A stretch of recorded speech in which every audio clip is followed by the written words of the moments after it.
Okay, welcome to the first episode of the Muay Thai Experience. I'm your host, Ali McConey, and today my guest is without a doubt a legend of the sport, Rob Cox. Rob's been involved in the sport for over 30 years now.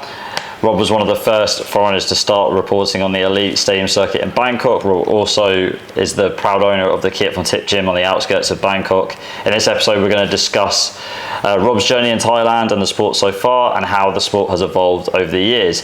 Kiatphontip is also sponsoring this episode. It doesn't matter if you're a beginner or a professional fighter. If you are looking for real, authentic training and a traditional Muay Thai experience, Kiatphontip has you covered.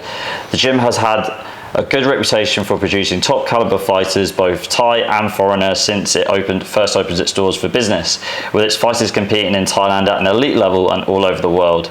Kiatphontip also has a warm family feel to it, which makes the gym feel like home. Accommodation is also provided at the gym, along with food as well. You can book your stay at the gym by contacting the Kiatphontip Facebook page or Instagram, which will be linked to the description below. So without further ado, let's get started. So Rob, thanks for taking the time today. No problem.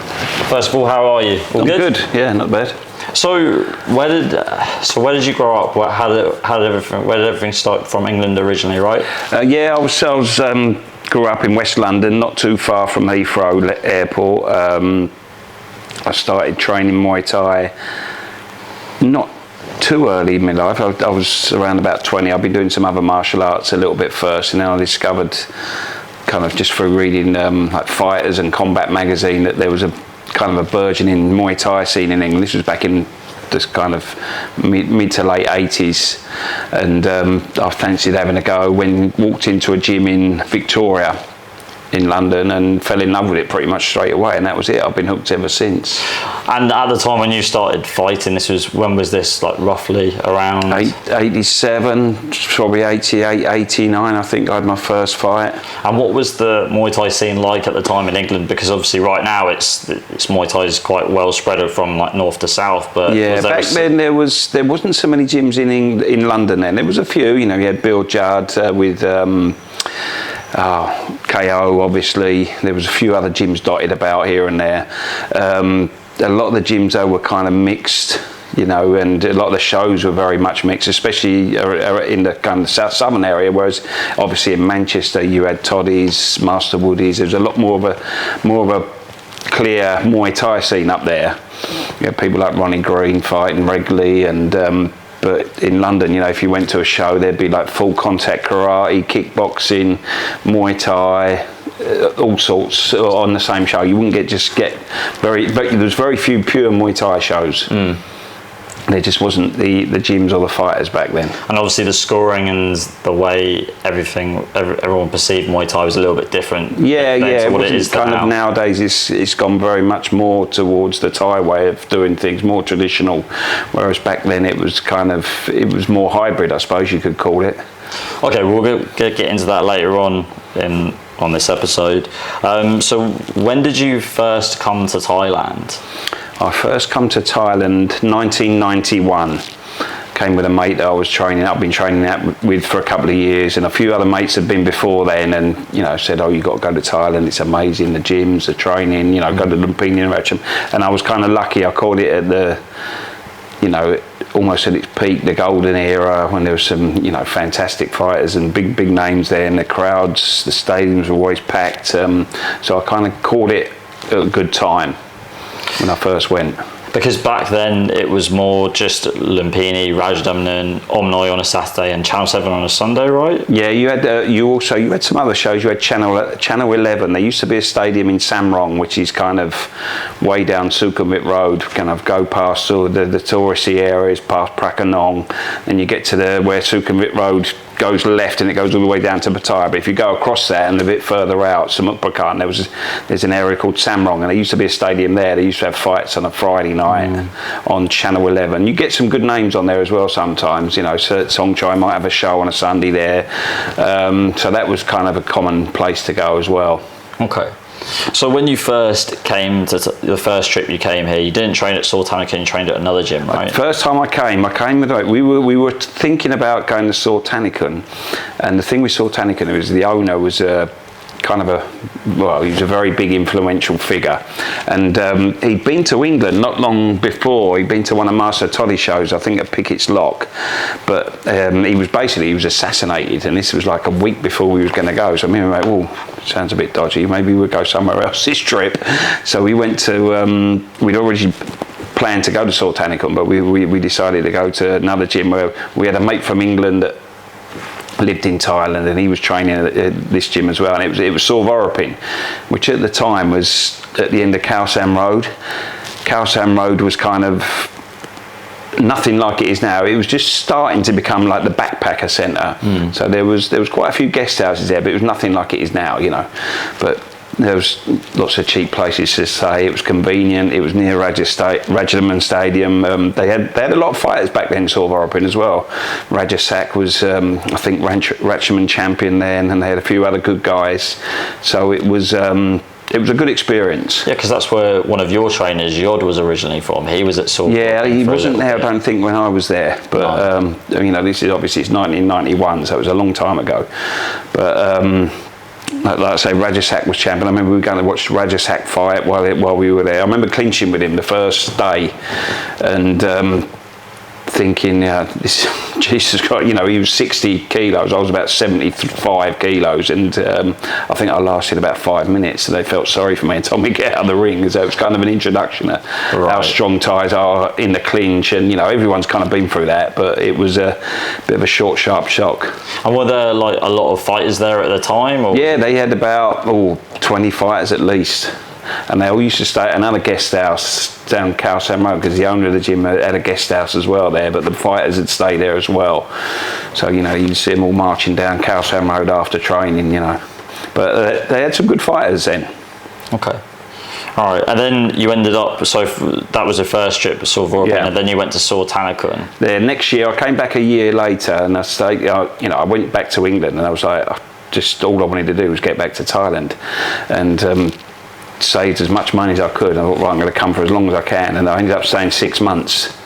And I stayed at Sortanicum that time. I wanted to give it a try, and kind of fell in love with it there. They had some fantastic fighters at the time. They were still, although the owner had not long passed away, they still had a lot of very good. They had Bunlai Sortanicum, who was a big star at the stadiums at that time. So I got to go and see him, train with him, and saw him fight Kalahat and Jaren Sap. Just after Jaren Sap won the Fight of the Year award, the first person he fought was Bunlai, and Bunlai beat him. Who else did he fight? Super Lek. So on the time, you know, just it was fantastic atmosphere at the gym, great fighters, and good times really. Yeah, and when you were a fighter yourself, how many fights did you have, and where were they? Most of them in Thailand or in England? Bit of both. I didn't have a massive amount of fights, about 15, I think, you know, and had a few in Thailand, a few in England, but I was kind of I never had that focus, that mindset of just, I'm going to fight. You know, as much as I love the sport, I've always been a massive fan of it, and I always loved training, but I was working night shifts and that kind of thing. You couldn't just juggle everything? Yeah, I couldn't juggle everything. I had a lot of mates. I used to like going out a bit as well, which didn't help. But and also back then, you know, the scene, like I said, it was very kind of hit and miss in England. So there was quite a few times I went to fight and the opponent, there wasn't an opponent, or something happened, you know. So I probably should have had more, but it just didn't work out, you know. Okay. Did you had a couple of fights in Thailand at the time as well? Yeah, I had a few in Thailand, up in the northeast, so mainly not big shows, you know. Obviously, I'm quite big as well, so finding a Thai was never going to be easy. But okay. What was that kind of experience like for yourself fighting? Yeah, it was good. It was nerve-wracking, obviously, because you know you're in Thailand and you know you're fighting a Thai, so straight away you're kind of like, well, this is going to be interesting, you know. But I always really enjoyed it, you know. The crowd really get behind you if you kind of show that you're there and you know the sport and the culture, and it was good fun, you know. You've been to shows up in the Isan or up in the northeast, and it's, you know, there's kind of the ring looks like it's been thrown together, and the floor's like a skating ring. You've got a tiny pair of gloves on, and but it's just fun, you know. It's just different, you know. So Yeah, I did enjoy them, but. And a lot of people probably don't know this about you, but when you learning Thai was a bit.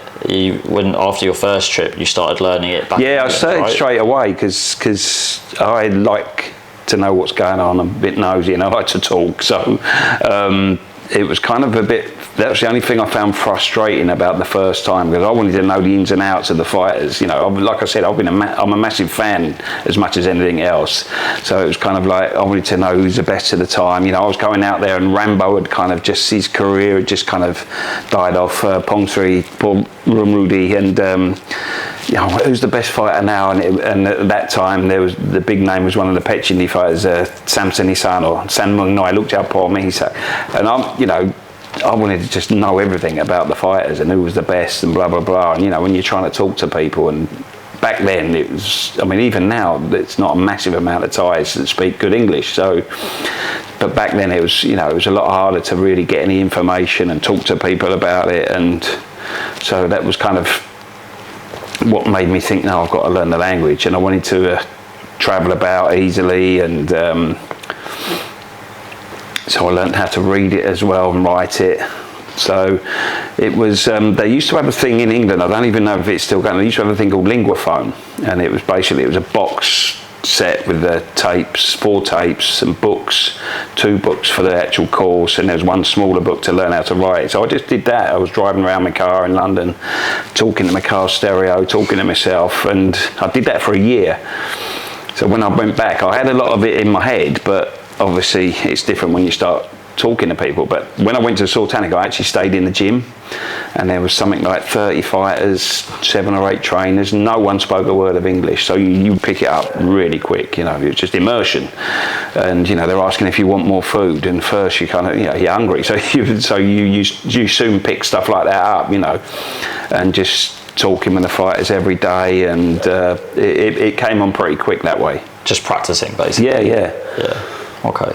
And then, so you weren't at Sultanic all the time. At one point, you ended up moving over to Ubon. We mentioned the northeast. Just for people that don't know, the northeast of Thailand is where a lot of the farming is, and that's where a lot of the really good fighters come. Yeah, there's a lot of poverty there. You know, it's one of the poorest regions, and it's kind of symptomatic with fight sports, isn't it? You look at America with the boxers. You know, the best boxers tend to come from the poorest parts because they're hungry. You know, and it was a little bit like that with Muay Thai here. You know, the first time I went to Sultanic, and I went to, you know, the very first time I went to Isan, it was with my trainer. It was in Buriram, and he said, "I'll come up to my village." He had this invitation card. I didn't know what it was, but it turns out his brother was becoming a monk. So we went up to his village for about 4 or 5 days, and basically just got pissed every day, and you know, drinking rice whiskey and what have you. But it was a real eye-opener to the culture, you know. Yeah. Then I went to another trainer from there, his gym up in he was actually from the same village in Ubon, in Buriram, sorry, but he got married to a girl from what was at the time Udon Thani, but then it became Nongbor Lumpur. So he took me up to his village to stay with his family, so I kind of got a good inkling about what Isan life was like back then, you know. Okay. And then after that trip, came back to England, worked hard again, and I came out for another long trip. This time it was 9 months, and again I was training at Sultanic, but Sultanic was kind of on a downward trend a little bit, and the trainer that moved up, that I went to his village up in Nongbor Lumpur, he'd moved to another gym called Sorwan Chart, and they had some good fighters there, and he brought some of his kids from his village. He trained up and brought them down to that gym, so I went and trained there a bit as well. They had one guy, Nopakau, who was quite good. He became Ratchaman champion, and so I trained a bit there, and then I went back to England. I thought I better settle down a bit here now, and didn't do any more long trips for a few years because I bought a house and I was paying off the mortgage and whatever. And then 2001, I decided I was going to go out again. I wanted to have one last long trip in Thailand. I was already teaching Muay Thai in London, in Brentford. Had a couple of classes 2 nights a week, and that was going good. You know, I was getting quite a lot of interest and making a bit of money actually. And I was kind of questioning myself: do I really do it? Do I really go back to Thailand for? And you know, when I'm making money here now, maybe look to start a full-time gym at some point. And but I still had that itch. I still had it in my system. I thought, no, I've got to do it. I've got to come back for one last trip. I'll just come for a year, 2 years, maybe have a couple more fights before I get too old, because I was in my 30s then. And so I came out in 2009, and I wanted to try a few other different gyms out, you know, travel about a bit. And a friend of mine had already been to Ubon, and obviously I knew the fighters very well from that gym. You had Rono, Paul Mung Ubon, and Nung Ubon Sitlat Chai. And you know, they were both huge names. And he said to me, "Oh, it's nice up there. It's a totally different vibe." You know, so I just thought, I'm going to go up there for a week, see how I get on, and if I like it, maybe train a bit longer. And I went up and started training there, and there was a German guy at the gym I've become mates with, and a Japanese guy that had been there long term. He'd had quite a lot of fights in Ubon, and I kind of just fell in love with the vibe of the town, and you know, the people. Made some really good friends that I'm still good friends with now, and ended up staying there 2 years. Had a couple of fights up there, but then it got to the point where I was just too old for it. You know, I can't be bothered with this anymore. You know, and to cut along, not long after we'd been there, I'd been up there. The Nungubon had they'd met this old Japanese guy.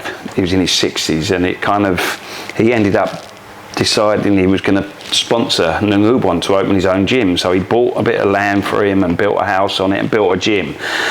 So me and the Japanese guy, we kind of, why don't you come over and, you know, maybe start. And this was at the start of the internet, when it was starting to kind of get people coming out to Thailand to train a lot. And there was a few kind of gyms well known for having foreigners at the time. You know, you had Lana in Chiang Mai, Sasipra maybe in Bangkok, or maybe one or two others. There wasn't a massive scene like there is now, but we thought we'd tap into it and, you know, maybe start getting people to come up to Ubon. So that's how I kind of got involved in looking after gyms and what have you. So we built a website for it, Sitting in Ubon it was called, and we had a lot of people come up there actually. It was very popular at first, and we had Ole Larsen came and trained there when we were there, and then he ended up getting married to a local girl and opening his own gym in Ubon, Legacy. So it all kind of came from that, you know. After a little while though, like it can be anywhere in the world, there was a bit of politics, and there was a falling out a bit between the gym, people in the gym, you know, the Nungubon himself and his older brother and a few others. So he kind of decided, I'm not going to have any more foreigners at the gym, I'm just going to concentrate on Thai fighters, which was a bit odd at the time, we thought. But anyway, we moved away. So me and the Japanese guy and Nungubon's older brother decided to start another gym in Ubon called KRS Gym. Okay. And the name KRS came from the Thai's name, Kai Sangtai Kwam, R from my name, and S from Sasaki, the Japanese guy. Mm-hmm. So we started that gym and, you know, ran that for a few months, got a lot of people come and train, enjoyed it, had people fighting and whatever. But then I think I just started to really grow out of Ubon then a little bit. I loved it, but it was a bit small, and I've not that long before started doing a bit of writing. There was a website, Axe Kickboxing, which, you know, everyone that around that time would be on. You know, it was kind of a madhouse really, lots of trolls on there and wind-ups and whatever, but it was a good place to, you know, find out about stuff. And the owner of it wanted to have people writing news stories for it, so I offered to do news stories from Thailand, and he said, oh yeah, love it. And for some reason they took off, people seemed to really like it, and that's kind of how that started. And you know, I was going to places like Kiatphontip, just got the Gym of the Year award, like Singdam of the year before, and won the Fighter of the Year. And so I went there in 2003. I don't think I was probably one of the very first foreigners that ever went in there, you know. And was Superlek and Petpanamrong training? They were probably young kids then. I can't remember, to be honest, but it was, you know, the two main guys back then was Petpanamong's older brother, Panamong Lek. Yes. And obviously Singdam. And went there, and it was, you know, like I said, I had a friend from Buriram from Sortanikan days. He drove me there because he knew the area, and, you know, I spent a day taking photos there, and it was awesome, you know. And I got to really enjoy that side of things, going around talking to gyms and fighters and going to the stadiums, and it was kind of like Ubon wasn't really the place for me to be for that, you know. I wanted to be in the main stadiums more, and I was, you know, maybe at least once a month I'd get the train down because there was a big show at Lumpini or Achterman, and so then I kind of outgrew it really. But just going back to Ubon though as a place, because I've been there a couple of times, and when you were there, was it a real hotbed for Muay Thai? Were there lots of, because you mentioned Superlek Sori Sound, was Lam Namoon still fighting at the time? Lam Namoon had kind of still semi-fighting. Superlek I think had already finished. I had a couple of nights out with Superlek and that was interesting. He was a real character, God rest his soul. But there was still a big scene there, you know. There was Hong Tong Noi, Hong Tong Lek were fighting regularly. You had Paul Mung Ubon. Nung Ubon was still fighting. There was Situ Ubon Gym, which had a lot of good fighters as well. A lot of fighters always fighting on Channel 7. Then Danai, whose gym was just outside Ubon a little bit, but you know, had some good fighters. Used to fight under the Korsa Pao Tong name. The Tepabut that still fights now, he came from there. And you know, there was lots of fights. Like every week there was shows somewhere. You know, maybe 2 or 3 shows a week at least. You know. In Ubon, you mean? In and around Ubon, yeah. In the province, you know, there might be a show like in Kruang Nai, which was like hours drive outside of the town, or 40-minute drive outside of the town. So there was always something going on with fights. Yeah. Yeah, no, there was a big scene there. And was there a big gambling? At some point, you ended up working at Khao Sam Rit. Do you want to tell us more about that? How you ended up going to the gym? Khao Sam Rit kind of was a natural progression really from Ubon. It was I was still in Ubon at the time, and like I said, I just started not that long, but started doing the writing stuff for Axe Kickboxing, and then kind of got an approach from International Kickboxer to do a weekly. Monthly column about the fights, that kind of thing, and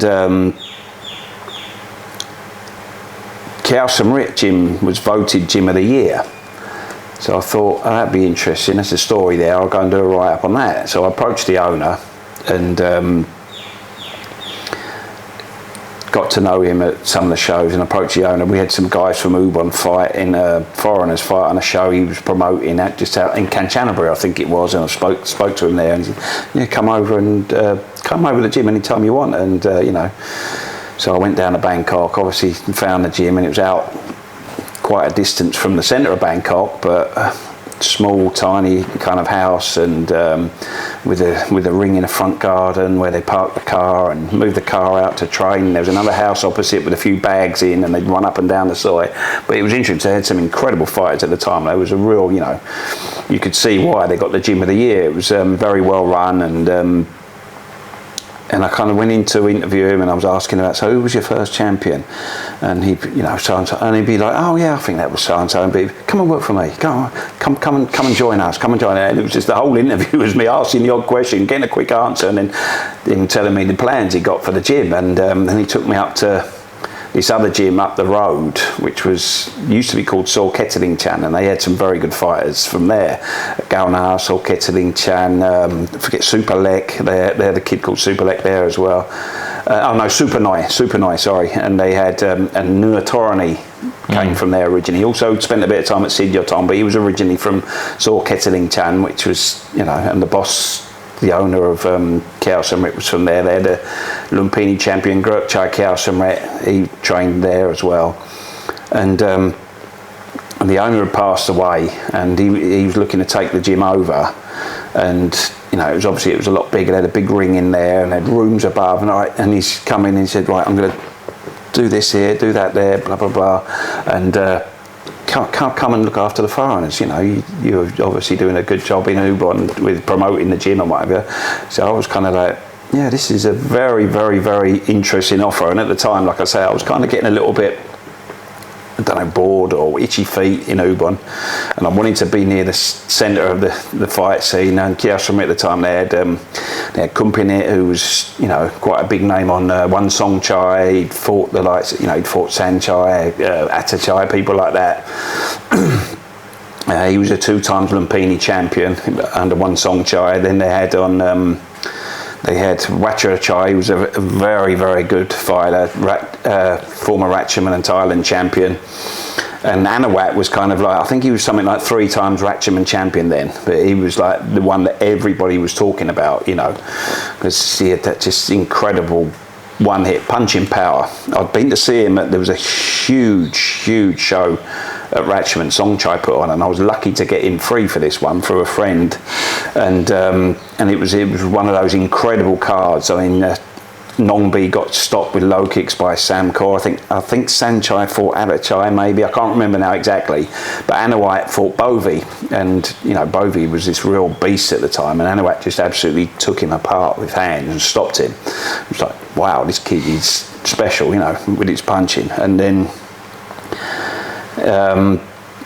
he Singdam won the fight of the year, and the very next fight he got was Anawat at Ratchaman, and Anawat knocked Singdam out in the 3rd round, and you know, it was a big shock. And so it was this real, you know, this kid's going to be, he already was almost a superstar, but it was like, yeah, this kid's special, you know. And so it was kind of like living in Ubon, and you know, we had a decent little gym, a couple of Thai fighters, a lot of foreigners coming and training, and but it was just too much temptation. I just said, yeah, I'll come down, and so I moved down from Ubon, moved straight into Khao Samrit, and that was it then. I was there, I can't remember how long I was there, a good few years, I think, 3 or 4 years at least. And what were you doing? Just basically doing what you do at Kiatphontip now, just looking after the foreigners? Yeah, just, you know, get a website, looking after the website, posting updates, you know, promoting the gym online, answering emails, picking people up at the airport, that kind of thing, looking after any of the foreigners that came to the gym, and that was it really, you know. Okay. And then that's actually where you end up meeting John Pop. Yeah, it was kind of a strange coincidence really, I suppose, but he was at another gym at the time, but because Kiatphontip Gym itself was obviously started in the south of Thailand, but he didn't have an actual gym at the time. It was kind of like there was him and another kid that fought regularly, but they were like Muay Thai. They Thai means to give to someone, you know, and they would train at another gym and they'd look after them, and you know, when they fight the other gym, would get a percentage of the purse as well, you know. So and he was training at this other gym, and he had some ups and downs there, and the trainer, there was a guy called Mart, who was Anawat's trainer, Mart Munglung from Patalung. Who ended up going to Singapore, the trainer with the big moustache. That's it, yeah. So Mart obviously knew John, but they're both from Patalung, and he spoke to the boss, and they brought him, and he literally, I think I'd only been at the gym 3 days, and he walked in, and he'd actually fought and beat one of the Khao Samrit fighters, a kid called Denna Klang, I think about the week before, and they brought him in, and he switched over, and he fought out Khao Samrit for a couple of years. Okay. And then basically after Khao Samrit, you decided to open your own gym. You want to talk a bit about that? How that ended up happening? I was kind of at Khao Samrit still. I didn't really have any plans to open a gym, to be honest, but John Pop said, you know, let's go in together. And at the time I'd been helping a few of the Thai trainers go to England, and Wachachai had been comping it, a few others at Mart, they'd all gone to England to work at a friend's gym in London, and John Pop was kind of, he was still doing his law degree. I don't know if he'd finished it then or he was close to finishing it, but he decided to stop fighting to finish his degree, and then he turned around and said, oh, you know, can we send him to England? And so I just approached my friend and said, any chance we can give him a go as well, you know? And he said, yeah, no problem. Bring him over for 6 months, and he went over. He went over to Keddle's gym in Kent, and you know, obviously I was a bit worried. He was a fighter predominantly. He'd never really been a trainer yet, but you know, he's a character. Everyone knows, John Pop knows that, and he fitted in straight away. And you know, I was kind of hoping he's going to be all right, and then he hadn't been there like 2 weeks, and the guy messaged me, said, oh, he's brilliant, his training's good, he's pad holding, everything, he fits into the gym perfectly, and so he stayed there 6 months, and on the back of that we decided to build Kiatphontip here in Bangkok. And why? Because a lot of people say, oh yeah, you know, Kiatphontip, it's so far out. Why is it this part of the city in particular? I mean, we kind of, it was just kind of the land there where we have it. There was a relation already there, the auntie. So she had the house at the front of the land, and it was kind of like, oh, is it too far out? But then other gyms like Kiatphontip, we had a lot of people come and train. It's not that far from Kiatphontip, and it's kind of like, in some ways, it's for the guys that want to just focus and train hard. It's perfect because it's it's quiet. There's the farmland around, so it's almost countryside feel to it. And although it might not be the easiest place to get to, once you're there, you've got everything around it. There's plenty to do around there, There's big shopping centres not too far away. There's loads of shops and everything. You've got the university not far away, so there's loads of nice cheap restaurants and whatever, and coffee shops. And I think it's ideal in some ways for people that just want to come in and get their head down and actually train. You haven't got the distractions that you got.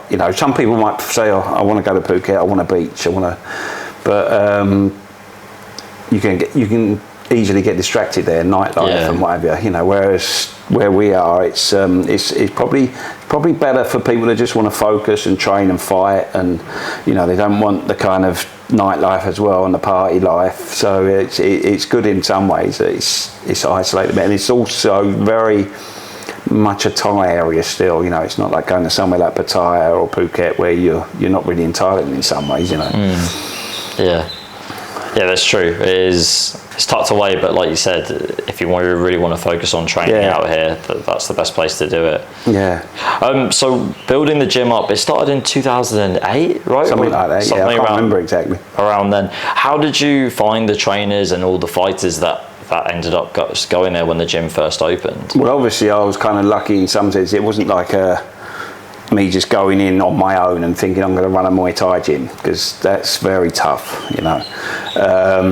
because you've got to trust and know who you're dealing with and whatever. Like John Pop's father was the gym owner, so he's obviously got a huge amount of connections already. One of his uncles was a pad man. He'd been a boxer himself, so he knew lots of other trainers. So that kind of thing wasn't too hard, We the uncle came up to train, and we were able to source boxers through connections they had, and it just kind of went from there, really. But so for people that don't really know, for me at least anyway, a lot of gyms seem to stick to one particular region of Thailand. So if the boss is from, I don't know, Isan or from the south of Thailand or from Bangkok, they normally source around. Would you say they source it demographically, like from where they're from? Yeah, can do. That does go on a lot. There are certain gyms that are predominantly from the south. Some of the gyms, the bigger gyms, somewhere like say PK Sancho now, they'll have fights from all over. I mean, most gyms, even if they're kind of predominantly from the south, they'll have a couple of kids maybe from Isan or some local kid. We had a few Kiatphontip, that was predominantly southern. Yes. And because they'll get trainers or something from a certain area that will know a lot of kids, and they'll bring them up. So you'll have a lot of kids from one village in Surat or Nakhon Si Thammarat or something like that. And ours was predominantly southerners, but Kiatphontip, they had 99% from the south, but they had a few from the north, like Rudy Jack and his older brother Yuda Jack, and there was another kid, Den Naklang. Den Naklang was actually from the hill tribes in the north, kind of Chiang Mai way, I think. Rudy Jack and Yuda Jack are from Chiang Rai, so they had a few northern boxers. The owner of Kiatphontip is from the north, he's from Chiang Mai, but his wife's from Nakhon Si Thammarat in the south. Okay. They had a lot of southern boxers there, but they had a few from the north as well. So when you started getting your fighters onto the elite stadium circuit, like Raja, Lumpini, was it difficult, or because you had is that what you mean by having Miss Tar's father, your father-in-law? Yeah. Is that why it was important to have him, because he had a lot of connections? Yeah, him and also John Pop as well was known, and obviously my wife had dealt, when her brother was fighting, she dealt with Songchai and the Songchai's team a lot, so we kind of knew people straight away that we could approach and say, oh, we got some kids here we want to put on. And but what was it? So you started off with Songchai, basically. Songchai was the promoter for you we guys. had Songchai and also Chujaran, Angmor. who passed away not too long ago. And was the owner of the Chihuahua Gym. Yeah, Chihuahua, Sudyord Promotions. So we had quite a few on his promotions team. Had some on Petchindi as well. We had like one kid that was that came up from Surat in the south. He came up with one of John Pop's dad's cousin's sons, Plug, Petang. Yeah. He was from Surat, and he was already promoted by a guy called Siamal. He's not involved now. He was part of Petchindi's team. He used to have his own promotion, Solwidapon. And so Teng used to fight a lot on Petchindi, and we had another couple of kids on there, you know. Because Teng, Note, and Plug were all from Not's Gym. Yeah. Not's Gym, his stepfather's gym, right? Because they have one in Surat Thani. Yeah. Okay. So what was it like as a foreigner, like managing a gym and, you know, getting yourself, did you have any struggles at all, like, because you're a foreigner? You're always going to get issues a little bit, but because I had that behind me, you know, and you know, other people in the family could be involved. You know, my wife's uncle's a colonel in the army, so he's kind of, you know, he can talk to people if there's ever any issues, that kind of thing. It made it a lot easier, yeah. And also because I could speak Thai, and I've been around the scene for a long time. Some people knew me, you know, even some of the promoters, and kind of knew me from before I was had a gym. You know, I started commentating when I was at Kiatphontip, and I got press accesses to the stadiums before I had the gym. So it was kind of, I knew a lot of the promoters already and gym owners, so it made it a little bit easier, I think, for me. We'll come back to the Kiatphontip stable in a bit, but just touching on the stadiums, what was it like then compared to what it's like now? So going back, well, I mean, because back then it was just really Raja and Lumpini during the week. They had their set days, and then you just had Channel 7 and Omnoy on the weekends, right? Well, I mean, you know, when I first came down, I was involved in. I mean, if you go back to when I first came, then there was a few other TV shows, and like I say, there used to be at Samrong Stadium. Used to have a lot of fights, and when I was training at Sorwan Chart Gym, that was in Samrong, so I used to go to Samrong every Friday, not every Friday night, but a lot. And you know, you saw some good fighters there, you know, kids coming through, you know, a lot of the big names of the future would go through there, you know. And then when I started writing about the sport and become involved as a kind of a journalist, then it was, you know, you had Songchai used to have, he had a few different places where he put on shows, the mall, not Namong one, Mongwian Yai, there's a mall near there, I forget what it's called, the Mall Tapra. Yeah, that's it. He used to have a TV show there on a Saturday, he used to have on ITV, which was an old channel. There was a when I first started commentating, was at a stadium called Whale Stadium in Nakhon Pathom, which is kind of not far from here. It's about 30 minutes from Bangkok. Was it the same stadium that Songchai was promoting at? This was during the pandemic. I think they had some shows there. I don't think so. No, that's another one. That was the stadium that Chef Buntam built, I think. Okay. But Songchai built it, but a different stadium. Okay. But no, this Whale Nakhon Pathom, there was a hotel called the Whale Hotel, and they had a small stadium not far from there. It was kind of by a golf driving range. Out in the middle of nowhere a little bit, but they used to have a show. It's the main TV here now is True Vision, so it used to be called UBC, and they used to have a show there every Tuesday, and that's where I first ever commentated through the connection with Kiatphontip. I'd only been at Kiatphontip a few days, and they used to have a show there every Tuesday on the cable TV or the satellite TV, and they started out, there was 4 promoters. There was the boss of Kiatphontip, Sangtien Noi. There was a guy called Sia Yuri, which is Kiatphontip Gym, and the other one was Watanon Gym. And they'd take it in turns once a week. And so, of course, when Kiatphontip put a show on, the boss is taking me down there. And straight away, you know, I was kind of, let's get him on the stage, and he's the Muay Thai guy, so because he's got that connection. So I got me a picture taken, an article about me in Muay Thai, and then they said, well, we've got dual language channel, would you commentate?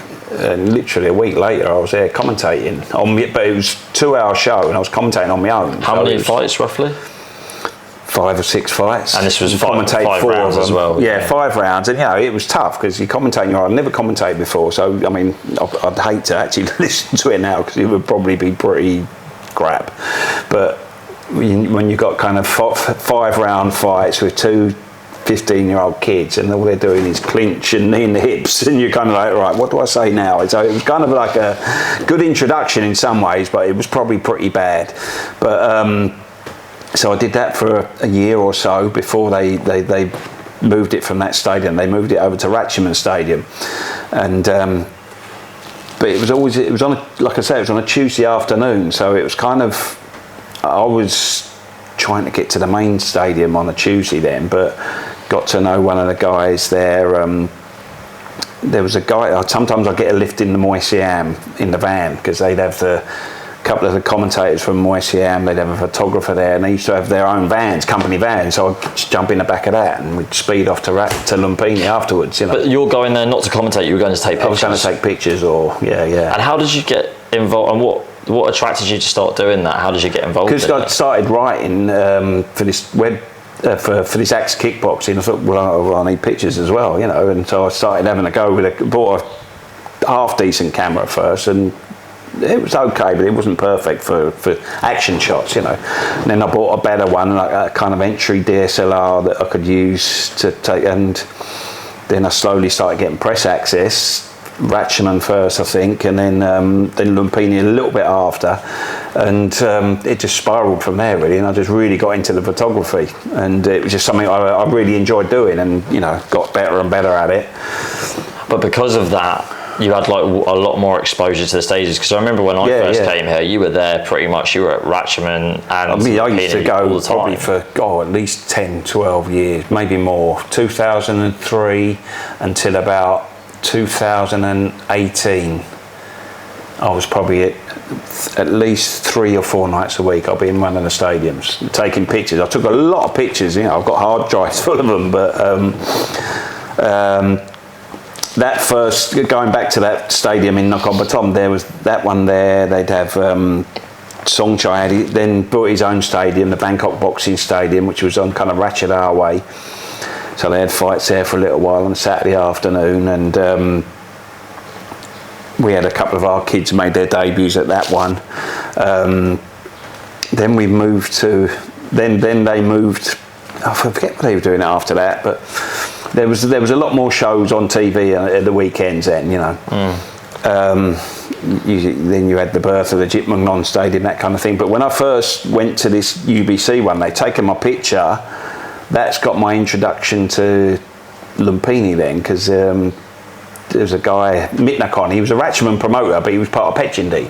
So he had the website MuayThai2000.com, he was the owner of that, and he kind of saw that article, and straight away he's called the boss of Gyalsa, and I've got these DVDs, I think he had one of them, Yod Sen Klai, and a few other ones where they're 5 or 6 of their fights, and he used to sell them on the website. Can he commentate over them in English? And I said, yeah, I'll give it a go, So I did a few and started. Then he's come and work for me for the website, do articles and photos for that if you can. I said, yeah, so that was another introduction. And via him and Petchindi, that's how I got my Lumpini press pass. Okay. So it all kind of came into place. Yeah. So you were at the stadiums for the first time in the 90s, and then you still go there every week now with your new job, which we'll come on to later. But how has the fighting changed? How has the dynamic of the stadiums changed from when you first started to up till now, really, with like the elite stadium circuit? Because well, it's kind of just talking pre-COVID, when I first came in the 90s, 1991, I went to see I remember the big fight I went to quite a lot of shows. We was here a month, and I went to quite a lot of fights. We was going to 2 or 3 shows a week, some high level, some not so high. I went to a big Songchai show, Nam Kabul and fought on, and people like that. And but then like 2 days before we went, there was a huge Petchindy show, and Samson, who was the name at the time, he was kind of like everyone was, talking about him. He fought Samuel Noy and Luke Jiao Po Mehisak, which was his real fight name. He fought a guy called Chachai Noy Chauraioi. Chachai Noy at the time was, a real strong beast. Trained and fought out at Det Rat Gym, and it was just an absolute war. And a few people said afterwards, no, Chacha should have got that decision, but it was super close, incredible atmosphere. You couldn't move in the stadium. It was just like that, from like probably an hour before the show started. It was sold out, and that had me totally hooked, But back then it was kind of like there was me and my mate. You'd probably find about 10, 15 other foreigners in the stadium. Used to be a guy who used to come around selling shorts and moncons, who was a bit of a character, but there was probably 80%, 90% Thais ringside, and the rest of the stadium was absolutely rammed, Back then it was, the crowds were huge, and there was probably more gambling back then, more money being bet, but the difference was back then, people would still go and watch the fights regardless, and the gamblers, they didn't have that influence that they do now. They didn't have that hold over it, and it kind of, you could visibly see it. Came back the next year, the stadiums are still really packed. Like I said, that time I was at Sultanical, I was watching fights like Boon Lai versus Karuhat, and it was just incredible, I saw Ramon Decker fight Lumpini. It was just special, but then when I went back, he came back a year later, still a very good, strong scene, but there was noticeably, it was not quite as busy as it was. And then of course I went back up in the time between 94, 95 and 2001, I just come to Thailand once a year or twice a year. If I came twice a year, I'd come for 2 weeks twice, or I'd save up all my money for the year and I'd come out for a month, and you could see every year the crowds were getting less and less, and the interest was going, and the gambling kind of slowly took a hold over it, and it became more of a business. Then when I came out in 2001, even up until 2018, 2019, you still get big shows, big crowds, but it wasn't the same, No. I'd say the real turning point was when Lumpini moved from the old venue to where it is now, and it just got so much harder to get to. The big shows kind of slowed up a bit there. You still had some big shows, but not as common, and the gambling was really, really taking a hold by then. You go to Lumpini or Ratchaman some nights, and I remember I had a guy fighting, I think it was Gung Samsonot, and he fought a Ratchaman. I forget who he fought now, but it was a Ratchaman champion, and it was a close fight, but everyone thought Gung had won, and then the other guy got his hand raised, and one guy who was an ex-fighter himself, very famous gym owner, and he said to me, he come up to me, he said, "Well, I don't even know how to score it anymore," and then you had Samart coming out with a video saying the same thing, and it's because the same thing happened to you, because I'm not sure if a lot of people know this, but you used to commentate at Lumpini on a Saturday, right? Yeah. And didn't at one point one of your co-hosts say to you, "Rob, I don't even know how to commentate"? It was a common thing, it was a common thing by that point, and this was when we moved to the new Lumpini, and we used to have, because I used to commentate at old Lumpini, and they used to have a show on T-Sport every Saturday, kind of late afternoon, no, early evening, and then I got asked by this, that was under Petchindy, T-Sport show, and I commentated with Boat and his cousins, and there was one other Thai guy. It was great, it was really good fun, we had a good laugh every week, and but this was in Thai, right? Not in English. No, we what we do, there'd be 4 of us sat down at the table, and sometimes Boat would swap with his cousin Bank, and or sometimes them two would be together and one of the other Thais would move back and we'd switch. So they kind of, Thai guy had introduced him, welcome to Lumpini Stadium in Thai, obviously, here we are, T Sports, Saturday night, our first fight underway now, and then he'd nudge me and I'd say, come in English. So I'd always commentate in English. But, you know, in a 3-minute round, I'd probably commentate for about a minute maybe, like where you keep swapping between the languages, but obviously the Thais would speak a lot more, but they just wanted to have that bit of English in the commentary. So doing that for a few months, one of the army colonels who was part of the Lumpini team has come up to me and said, Rob, we've got our TGN show on Saturday before that, a couple of hours before, would you commentate on that? And you know, they didn't have a lot of money to pay, but it was like, the army are asking me to commentate, I'm going to commentate, you know, and it was a good experience. A couple of other different commentators, and is it still the same format, so swapping between? Yeah, we'd switch between the two. They'd speak in Thai and then I'd speak a little bit in English, you know, and so I did that for a while. Then, of course, the stadium moved, and I wasn't sure if I was going to get to work at the new stadium. But straight away, they said, no, we want you on Channel 5 now. They used to have a Channel 5 show late on a Saturday night. So I was doing the Channel 5 show, the TGN show, and at first they had a new satellite channel that came out to in competition with True. And this channel, it didn't last that long, but they spent a lot of money. They bought the rights to the Premier League football, so they thought they were obviously going to make a lot of money. And they had a Muay Thai show from Lumpini as well. So we were doing 3 shows on a Saturday at the new stadium, and you know they'd already said it before. You know, you'd hear it a lot of times. But I always remember vividly that one night, it was like we were watching this fight, and it's got to the end of the 3rd round or the 4th round, and one of the Thai commentators, you know, this is off the mic, he turned around to the other one, he said, what, Blue's head? What, how's that? And they changed their commentary.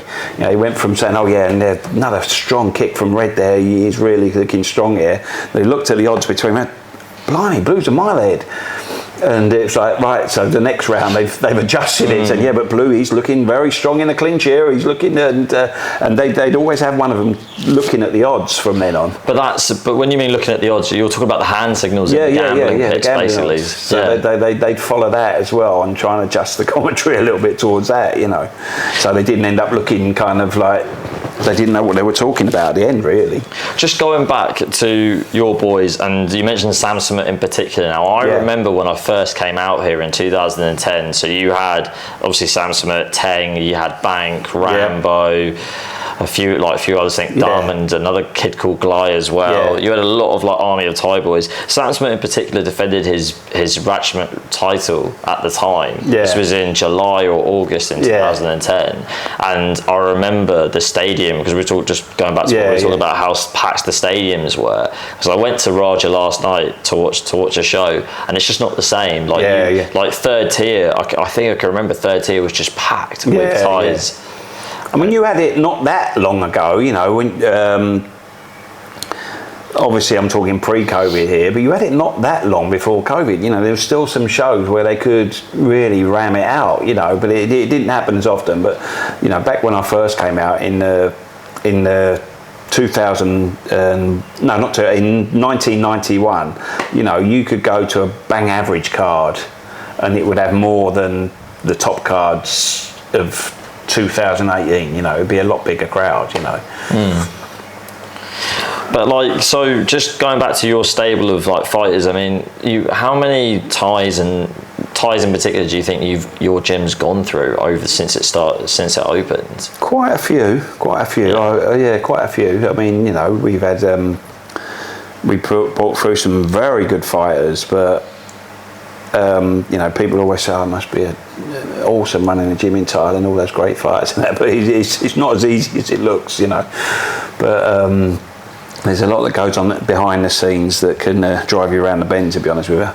What was it? It's a bit of a struggle, really. We've talked about this a few times. It's a real struggle to sort of hold on to the Thai boys and keep them motivated, because at the end of the day, they start from such a young age, and when they start to find their peak is normally when they're in their teens, and that's around the time when all their other friends that aren't fighters that are going out, you know, meeting girls, doing this, doing that. Yeah, no, it's a nightmare, you know, trying to keep them under control, and you know, you've got all sorts of issues that can go on, and there's always a saying, there's 4 things that can really upset a fighter's career path, motorbikes, girls, gambling and drugs, or family and drugs, and we've kind of experienced a couple of them, with the fighters get someone in their head and kind of try and poison you against them, and poison them against you, and then you end up losing the fighter for whatever reason. We've had, obviously there's a big drug problem in Thailand, and we've lost some fighters through that, unfortunately, but it is what it is. It's very, very hard to control, But alongside that, you've had a lot of really good foreign fighters come through the gym as well. Yeah, we've had a few good ones come through. We've had some of the names that have fought for the gym. We had one of the very first guys we had fight for the gym was Michael Pizzicello from Team NASA K. We had the Benway brothers. I think they both fought for the gym maybe at some point. We've had quite a few good English fighters. Obviously Sam Goff spent a lot of time here and made a good name for himself at Max Muay Thai. There's been quite a few.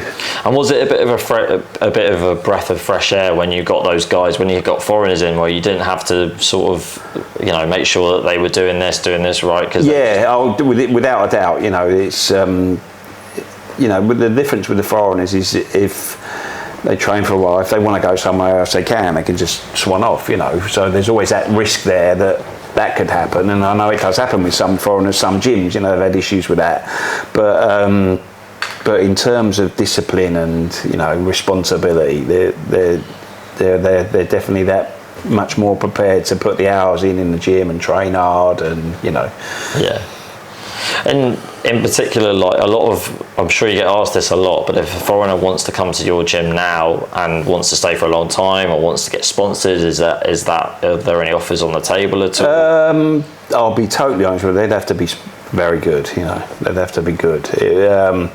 Because sponsoring, people talk a lot about coming to Thailand and I'm going to come and I'm going to get sponsored, and where we are, it's not overly feasible because the money that you're going to get is so low.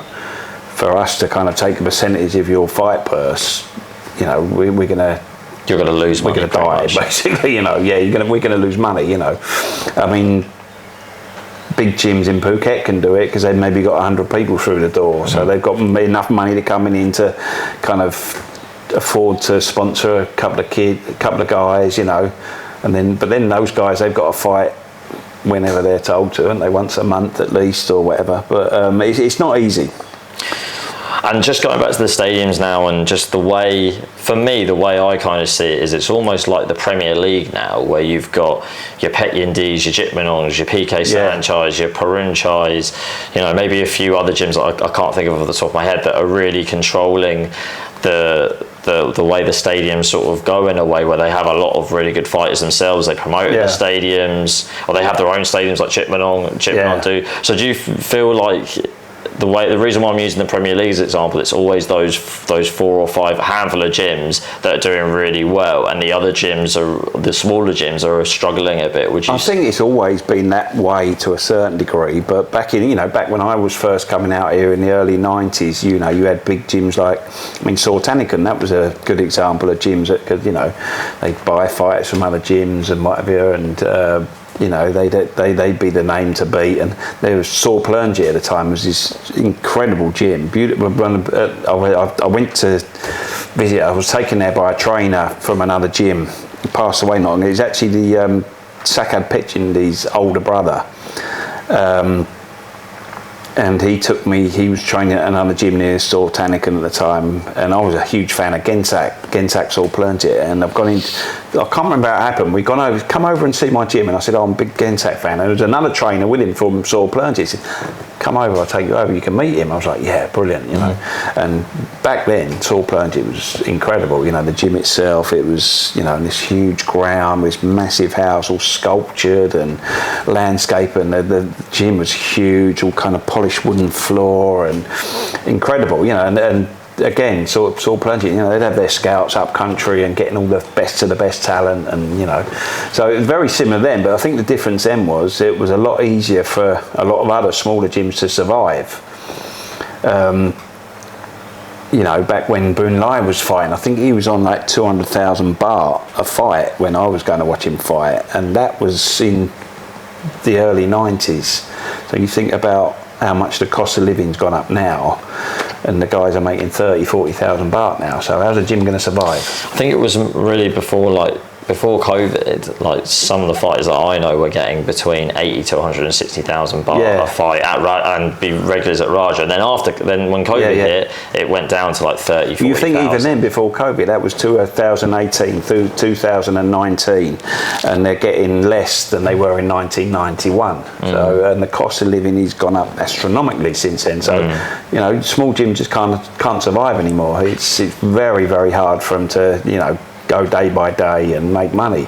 So that's where the gyms like PK and Jitman, or maybe where they're kind of involved in the gambling scene a lot. So they're, you know, a lot of the income's coming from that. So they can afford to kind of lose money in the gym, and the cost of, you know, some of the people don't realise, you know, it could cost like 200,000 baht a month to just in food and, you know, trainers' fees. It's very difficult to run a gym here and make money, you know. Is it easier when you have, because obviously you've had really good Thais that have been, you know, fighting at the elite level in the stadiums, and then you've had foreigners like Sam, like Josh, like Albert, that have been fighting at a high level on like entertainment shows like Max. So does that make it a bit easier, or is it a bit easier with the Thais as such, because I'd assume they earn more money on the purses? We never really made any money, to be honest with you, out of the fighters. You know, the only way, and it's how most of the gyms have gone in recent years, is either to have, you know, lots of foreigners coming and train there, and or you know, go down the fitness route as well, which is kind of changed a bit, where you've got people coming in that just kind of doing PTs, like housewives, that kind of thing, and doing classes for them. You know, that's the only way you can really kind of make money now, I think, outside of unless you're gambling a lot and making money through that. Did you guys gamble much at all, like with your fighters? I never did. Some of the trainers did, and you know, and we'd have other people. You know, we'd had fights where. I just wanted to make a quick shout out to Sudyord Custom, that is also sponsoring this episode of the podcast. Sudyord Custom makes handmade Muay Thai shorts in Thailand. Sudyord Custom is capable of designing and making custom orders for solo purchases, along with fulfilling big orders for Muay Thai gyms as well. Worldwide shipping is also available. If you're interested in making an order with Sudyord Custom, you can contact them directly on Facebook or Instagram, which will be linked in the description below. Like say Teng, for instance, he might have 1 million baht side bet on the fight, you know, that would be like, sometimes it wasn't even people from the gym putting the money up, it was like gamblers from outside that we knew, and they, we want to put a side bet on that fight, and the promoter had kind of no problem, and they'd all collect together and say to us, you know, do you want to put in as well? And you know, so one trainer put 5,000 in, 10,000. You know, boxers even put money on themselves sometimes, which is that makes you feel comfortable, because you know that they're going to be determined to win if they're betting on themselves. You know. And just going back to scouts real quick, because one of your boys, Galai, or he used to be one of your fighters, didn't one of your trainers spot him at a show in Patalung or at a show down south? No, he was from the village. He was from the same village. Yeah. Okay. And did you guys use scouts at all to find your fighters? Not so much scouts, but just, you know, one of the other boxers' dads would know someone and recommend them, and you know, like say Plug, you know, his dad had know quite a few people that were from other gyms, and they'd bring fighters up maybe, and we'd talk about maybe getting them to come to the gym, that kind of thing. I can't remember how Samson came to us. Because he was originally at Kiatphontip, right, in the south. Samson Gitchonkau was his gym member. He trained at a few gyms. He trained at Chiwatana for a bit, and he trained at Lukbanyai. Okay. But the owner of his gym in the south, I think he was I forget who he was. I think he might have been connected to Liam, and Liam, one of our trainers, brought him in via him. Okay. And then going away from the stadiums in Bangkok, you ended up at Max Muay Thai. Do you want to talk to us a bit about that, how that came about? Max came about through all my other commentary work. I mean, when Max Muay Thai started, some people don't remember how it came about, but it was actually the owner of Top King started Max Muay Thai, Narit, who was a good friend of mine, and he was involved, I think, with Thai Fight originally, and then he decided he wanted to put his own show on, so he started Max Muay Thai, and Buakal was on board in the first year, and the very final show the first year was Saget Dow. I forget who he fought now. Was it Victor? Victor Nagby, I think. Victor Nagby, in the final. Tournament. And Buakal fought Enrico Kell, and because Narit knew I was a commentator, so I did a lot of work for him on different stuff, and I commentated for Max. Went to the very first show up in Surin, and did all the shows apart from the ones abroad. But the ones they did abroad, when they fought in France and that, we'd go into Channel 7 and do them in the studio.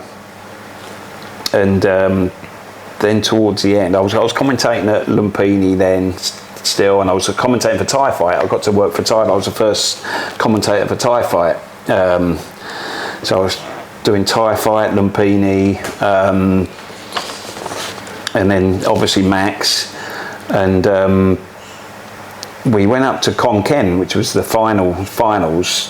Like you say, Buakal fought Enrico Kell, Saget Dow fought Victor in the finals, and there was a politician in Khon Kaen, like an MP, that was got involved, and he was there for that show, and he ended up taking over, and I think he bought out all the original guys that went into Max with Narit, the Top King boss, and he bought out their side of it and decided to take over himself. And this is when this new channel had started. I forget what it was called now. Not TGN, but it was a new satellite show. Like I say, they bought the rights to the Premiership. It didn't work out for them, but they originally were going to have, be a real big rival for True. And they started a Muay Thai channel as well, and they started a channel called Max, and this guy decided he was going to put a show on once a week on a Sunday, and we had the very first show in Asiatique, which is in Bangkok, and it's kind of a beautiful stadium they built there, but it was more for tours and that kind of thing. But it was very nice stadium. They had one show there, and the guys that I was commentating at Lumpini, one of them was asked to build a team for it to commentate. They said, "Oh, do you need English commentary?" "Yep, right, Rob, well, you can come and commentate on that, on the weekly show for Max." Okay.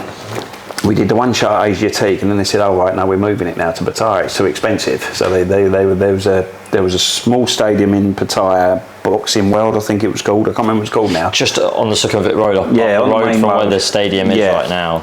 Just up the road from there. So it's all right. We're going to do it in Pattaya once a week. Perfect, no problem. Sunday, that's my Sunday sorted. Just drove down there, and we'd meet up. Like a lot of the commentators, are all involved in the sport in different ways, and one of the main Thai guys, he worked at Muay Siam as a writer as well. Well, two of them did, both of them did. So I'd drive over to the Muay Siam offices, park my car there, we'd drive to Pattaya, take it in turns, who's going to drive, and then drive back afterwards. Then they went to, right, we're going to do a Saturday show as well. And I didn't, at first it was just the Thais, I didn't do the Saturday. Then they've asked me, can you do the Saturday as well? And I'm kind of trying to work it out around the Lumpini shows. And I remember, because I was there when you spoke to Mr. Pong and said, "Oh, I'm actually going to start working at Max now." And he was kind of like, "Oh no, well, we can talk about it." I wanted to try and keep you at that. Yeah, and it got to the point where it got a bit too much, and I had to kind of decide: am I going to do Lumpini and Max, or I've got to choose? And Max was getting bigger and bigger. Then they were going to bring in a Friday show. They were bringing rooms out. They built rooms out the back in the stadium. "Oh, we've got a room for you, so you don't have to, you can stay down here as well, so you're not going to have to drive backwards and forwards every day." And I just went full in with them, and that was it. That was my only commentary job then. And that got to the point where they were putting on a show every night of the week. So I was kind of given the job of bringing in other commentators, training them up, you know. So obviously there was a few. We brought in Dorian and John Walcott and trained them all up. And so we'd have a rota of like, I used to do the Thursday, Friday, Saturday, Sunday shows, and then there was the Monday, Tuesday, Wednesday shows. People would take it in turns, and some people would take in turns to commentate with me, and I'd kind of train them and get them used to how you work on the mic, and it went from there really. So that was, I can't remember what year that started, but yeah, it was good. I love Max. It was, you know, a lot of people at the time were kind of critical. Oh, it's not real Muay Thai. It's, you know, it's kind of just a bit. But that's kind of happening a little bit now. Extremely popular. I mean, when it first started and they had the Saturday and the Sunday shows, there was one point where it even went past Channel 7, which was something special for, you know, entertainment Muay Thai, because Channel 7 was the show. You know, it didn't beat it for very long, but it really peaked at one point. And you know, every Saturday and Sunday the stadium was absolutely rammed out, you know. And Thais were driving from Bangkok just to watch it. You know, it wasn't like there was gamblers there. There was a little collection of gamblers in there. They're by the stage at the bottom. Yeah, by the stage at the bottom. Yeah. But you know, there was lots of Thais that come just because they wanted to see the fights, and it just really kind of caught the eye at the time. But it's funny you say that a lot of people didn't, a lot of Thais, a lot of fans didn't like it because it was 3 rounds. But then again, it made the fights a lot more exciting. Yeah. Well, that's the main kind of bone of contention with people nowadays. I don't watch Muay Thai anymore. Why not? First 2 rounds, they don't do anything. Round 3, they might start to fight a little bit. Round 4, they fight. And then round 5, they're dancing. And the corners are going like this. Don't go forward. Stand back, and fighters will literally dance across from each other, waving their arms about for a whole round. And it's like, it's frustrating. It's really frustrating. It's kind of like, that's why it's turned so many people away from the sport now, in Thailand in particular. You know, you know, Max were very strong on not letting that happen. You know, if you kind of went out and you were dancing and running away, there'd be someone at the corner at the end around, hey, what you think you're doing? You want to fight here again? Don't fight like that. You've got to put on a show, you know. But people, you know, I think the numbers spoke for themselves. People really enjoyed it, and that's what people wanted to see. That's why the ratings were so good, you know. So like now, because Max really set the bar for all these other entertainment shows that are in Thailand at the moment. How do you think it kind of declined quite a lot? Like, can you talk about that much at all? Basically, same as a lot of things declining. COVID, you know, COVID kind of wiped it out. They were, although they always had a big crowd of Thais as well, kind of COVID made people paranoid to go to stadiums anyway. No one, you know, and they were putting the shows on behind closed doors. But before COVID, there was a massive Chinese influence there. You know, there's so many people. They have like 30, 40 tour buses of Chinese people in there as well. So that was obviously a big income stream for them. And it just, you know, it was kind of strange how it happened. I remember like kind of 1 week thinking, and it wasn't that long before COVID, there was a bit of a lull, not a lull, but there was a bit of a drop in the Chinese attendance at Max, because they built another stadium in Pattaya that was also primarily for Chinese people. I think it was Chinese back, JR or whatever, I can't remember now. And so kind of a lot of the Chinese kind of gravitated there for a bit, but then all of a sudden it was kind of like, no, they're really back again now. The stadiums were packed, you know, there's people standing at the back, and there's loads and loads of buses again.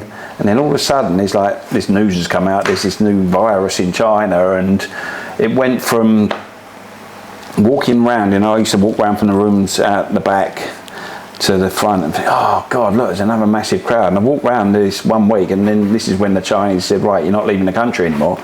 Just empty. It was just nothing. There was a few Thais lined up. It was like, blimey, this is, you know, severe, you know. And it just kind of, the crowds dropped rapidly. And then they went back to try and put shows on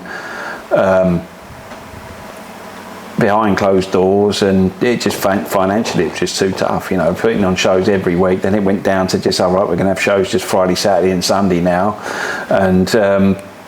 And there was competition for TV channels and fights, and basically the money, the sponsors wasn't there. COVID was a hard time for everyone. With the money not coming in from the TV, from the sponsors, it just wasn't viable for them. They've started up again now. Obviously, there's tourists starting to come back again now. I think there's Chinese starting to come back to Pattaya.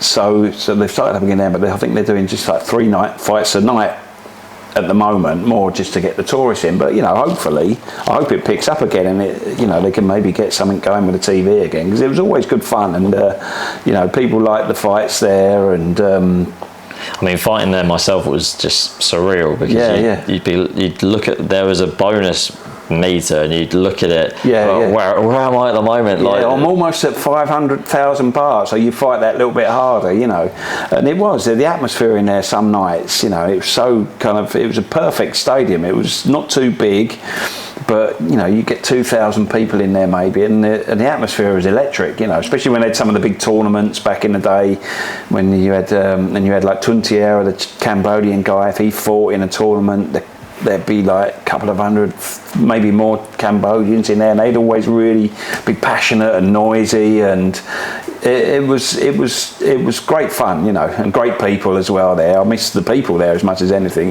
We had some good laughs there. So that was it was a shame that COVID basically came along, and it just messed up a lot of it's messed up the sport totally, really. Just touching on COVID, so during COVID you ended up getting a really good opportunity to go over to be a trainer back in England. Can you tell us a bit more about that? Well, it wasn't so much I got an opportunity, it was like I've got to do something, because I was sat here, and like no commentary work. I get the odd job now and again. There's a new stadium, the WS World Siam Stadium. They would kind of had the odd TV shows, so I'll get the odd little bit of work there, and then of course TV company might pull the plug, so I've got to find something else. And I was at the point of like, what am I going to do? I've got money to pay on my house. I've got my son's at school. It's not cheap, it's not that expensive, but I still had to pay for his school fees, food, you name it. And it's like, I'm gonna, I had a bank in England that had an overdraft that helped me out a bit, but that kind of got to the point where this is overdraft is going to be maxed soon, and what the hell am I going to do? I need to do something. So I just said to my brother-in-law, any chance I can come over there and maybe do PTs and see how it goes over there. So I just got on a plane and went back to England, and started doing PTs at his gym, and then the show started to kind of creep back, so I started doing a bit of judging, a little bit of commentary, and through the commentary job, I think it was the first show that Yokkao did when they came back. I think Jordan Watson fought on it, and who else fought now? I think Chris Shaw versus Panikos, and but while I was there, I bumped into some friends that had come and trained here a lot in Thailand, Dan and Lucy, and they had a gym called Mission in kind of between Barnsley and Doncaster, and they due to COVID again, they kind of, it was a full-time gym, and they had a shop below it, and then obviously COVID come along and messed that up. So they've got 2 young kids. They needed to find something to kind of get an income back in, and Dan's husband was a plasterer, so he started a plastering business, and it just went berserk for him, and he just really took off. And so it's kind of like, well, we don't know what we're going to do with the gym anymore. We're just going to have to see at the minute if we can reopen it. And then of course I bumped into him at Yokkao, and at the time John Puck was talking to me about maybe we should start another gym, another branch of Kiatphontip, maybe in Bradford or somewhere, and I just in conversation, I said, yeah, so when you're going back? I said, I don't know. John Pop's on about maybe starting another gym here, and straight away Lucy saying, take our gym, run our gym, go on, do it. You'll make money, blah, blah, blah, blah, blah. Come over and have a look. All right. So I went over and had a look, and then, I thought, yeah, this is all right. It's a small gym, but not massive, but it had a ring, bags, everything there, to set something up. So I decided to take that over and run it, which was good. Made a lot of new friends. Really enjoyed teaching again, because obviously I'd done a bit of teaching before in London, years before I went to Thailand, and got back into that, and holding pads and doing PTs, and every day. Met some really good people. Had a great time. You know, I'm still doing PTs sometimes at John Pop's at the weekend as well. Still living in Leeds. You know, going to a lot of shows, commentating with Vinny and people like that, and so it was good. I was there. I was back in England for about a year and a half. If I didn't do it, God knows where I'd be now. You know, I'd be broke. You know, but it got me out. It's something I had to do, and it worked out well. You know. And what did you think of, because obviously you hadn't been back to the UK for years and hadn't seen a lot of UK Muay Thai. What did you think of the scene? Because obviously it changed drastically since you were living in England to now you've been in Thailand for a long time, and then you went back to work there now. What did you kind of think of the scene? Oh yeah, I mean it was, you know, way bigger. You know, there's way more gyms. There was a lot better understanding of the sport than there was, you know, when I went back when I was living there. You know. There was still a lot of people still involved that I knew from the old days, you know, Steve Logan, people like that. I'd had fighters go up to his shows before, back in the day, before I moved to Thailand, you know, but it evolved so much more, and there was a lot more knowledge about the sport, and, you know, Thais had been going over, loads of people had been training in Thailand, and it was interesting. But before you did that, and while you were still working for Max, you ended up becoming a judge for one championship at one point. Do you want to talk a bit about that, how that came about? That was, it came totally out of the blue, you know. Obviously, I knew people that worked for one and was friends with a couple of them. And it was kind of funny, because when I was still working for Max, we actually went to Singapore, me and the boss and a couple of others. We went to meet with Chartry, because the boss at Max kind of wanted to see if he was interested in maybe working together. But at the time, one was purely a MMA promotion. And anyway, we talked a little bit, nothing really came of it, and went back to Thailand. And not long after that, one announced the Super Series. You know, they were going to bring kickboxing in and Muay Thai, and they were signing a lot of fighters, and I was watching a few of the fights. Yeah, this is good, this is interesting. And you know, obviously people like Liam Harrison, and there were some big names fighting, signing some big name Thais. Well, this is good, yeah, I like this. And a friend who had a website I was doing some writing for said to me, he was kind of connected to one a little bit as well. He'd done some work for him, and he said, "Oh, would you do an article for one on Rottang?" And I said, "Yeah, no problem." So I called up Rottang, and, you know, I knew him quite well, obviously, from the stadiums, and he's always really approachable. He always has been with me.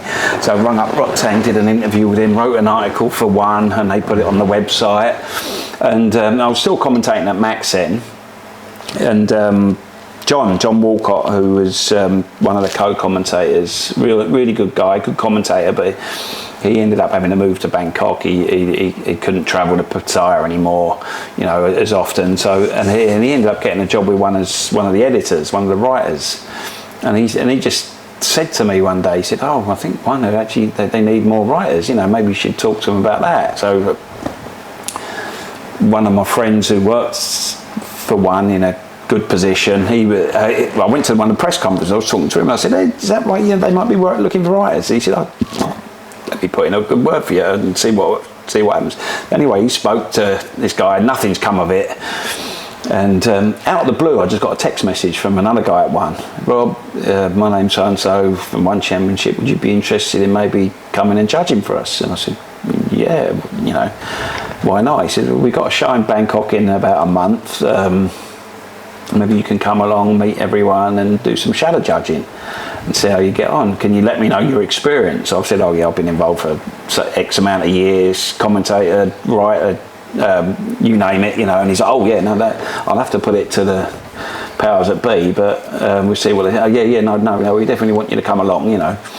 And so anyway, not long after, literally a few days after that, they said, "Oh, actually, can you come to the Philippines next week? We've got a big show there, but the main man for one's going to be there, that's in charge of competition, everything. You can come and meet him as well.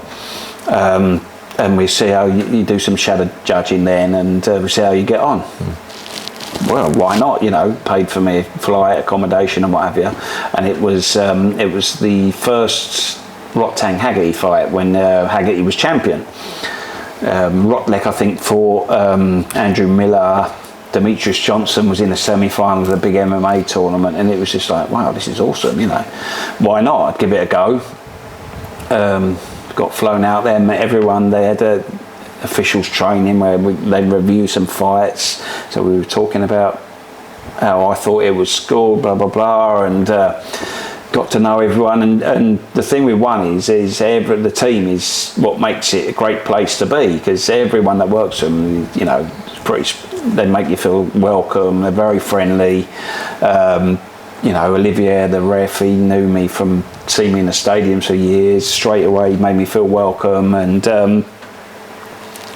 I loved it. Obviously the shows in Manila back then were special. The crowds. It was pre-COVID.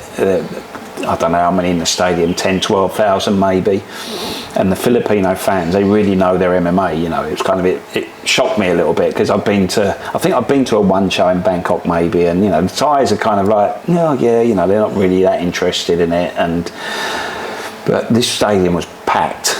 And I mean, Demetrius Johnson was there, and the crowd, everyone chanting DJ, DJ, and I thought, shit, these people are here. They really know their stuff. They're really into the sport. I think Eddie Alvarez beat Edward Foliang that night. It was an incredible experience, just being a part of it.